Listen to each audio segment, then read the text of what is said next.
नमस्कार, KP express में आप सभी का स्वागत है। मैं पूजा आपके साथ। चलिए तेजी से एक नजर डालते हैं देश विदेश की सुर्खियों पर। इजराइल की ओर से गाजा में भीषण हमले जारी है। गाजा में इजरायली सेना की ओर से किए गए गाजा हमलों में 52 लोगों की मौत हो गई है और कम से कम 55 लोग घायल हुए हैं। अमेरिका के टेक्सास में रहने वाले 2 पाकिस्तानी नागरिकों को गिरफ्तार किया गया है। इन पाकिस्तानी नागरिकों के नाम अब्दुल्ला मुर्शिद और मोहम्मद सलमान नासिर है। बांग्लादेश में चीन के दूतावास ने अपने नागरिकों को चेतावनी दी है कि वो किसी विदेशी से शादी करने के मामले में कानून का सख्ती से पालन करें। अमेरिका में एक बार फिर फायरिंग की घटना हुई है। फायरिंग साउथ कैरोलाइना के एक तटीय शहर में हुई है। गोलीबारी की इस घटना में कम से कम 11 लोग घायल हुए।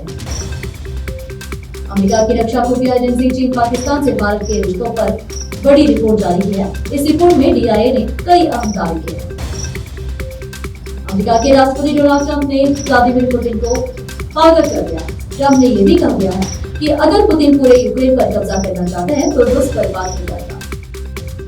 राज्यसभा में 8 सीटों पर द्विभाषिक चुनाव की घोषणा कर दी गई है। इसमें असम की 2 और तमिलनाडु की 8 सीटों के लिए चुनाव होना है। CRPF के जवान को NIA ने गिरफ्तार कर लिया है। आरोपी का नाम मोती नामचान है और 2023 से पाकिस्तान खुफिया अधिकारियों के साथ राष्ट्रीय सुरक्षा से संबंधित जानकारी साझा कर रहा था। भारत में कोरोना के एक्टिव केस की संख्या 1000 के पार चली गई है। आइए जानते हैं किस राज्य में कोरोना के मरीजों की संख्या कितनी पहुंच चुकी है। समुद्र में डूबे लाइबेरियाई माल वाहक जहाज के कंटेनर बनकर तट पर आने लगे।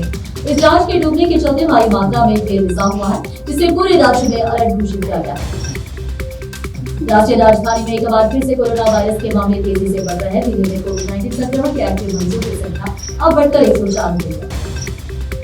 महाराष्ट्र में मानसून के दस्तक के साथ ही मुंबई में भारी बारिश का दौर शुरू हो गया है। मौसम विभाग ने मुंबई और आसपास के इलाकों के लिए येलो अलर्ट जारी किया। उत्तर प्रदेश के गाजियाबाद में एक अपराधी को पकड़ने गई नोएडा पुलिस की टीम पर पत्थरबाजी की गई है और फायरिंग की गई है। इस घटना में पुलिस के एक जवान की मौत हो गई है। तेज प्रताप यादव का मामा सुभाष यादव ने गंभीर आरोप लगाया है। उन्होंने कहा कि लालू प्रसाद अपने आप को बचाने के लिए ये सब कर रहे हैं। कर्नाटक में 28 मई तक व्यापक बारिश तेज हवाएं चलने का अनुमान।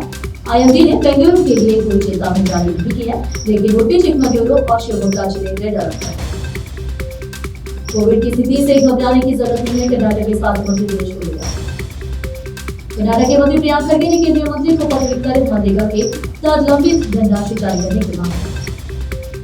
कर्नाटक हाईकोर्ट ने देरी को दोषी ठहराया। रेलवे ट्रिब्यूनल से मुआवजे के दावे पर तुरंत विचार करने को कहा। भारी बारिश से दक्षिण कन्नड़ में भूस्खलन और बाढ़। महाभारत का अभिमन्यु बनकर मशहूर हुआ एंकर निभाए अमिताभ बच्चन के बचपन का रोल अब कर रहा है ये काम। शादी को गैरकानूनी बताकर को एंकर के बच्चे की मां बनी थी एक्ट्रेस, अब खतरे में दूसरा रिश्ता। दूरी को लेकर विजय सुरेश रैना और आकाश चोपड़ा लाइव शो में जमकर उतरे। रोहित शर्मा के पास बहुत बड़ा कारनामा करने का मौका। IPL में अब तक सिर्फ एक बार हुआ ये करिश्मा। 25,000 अंकों के पार पहुंची निफ्टी सेंसेक्स भी अच्छी है।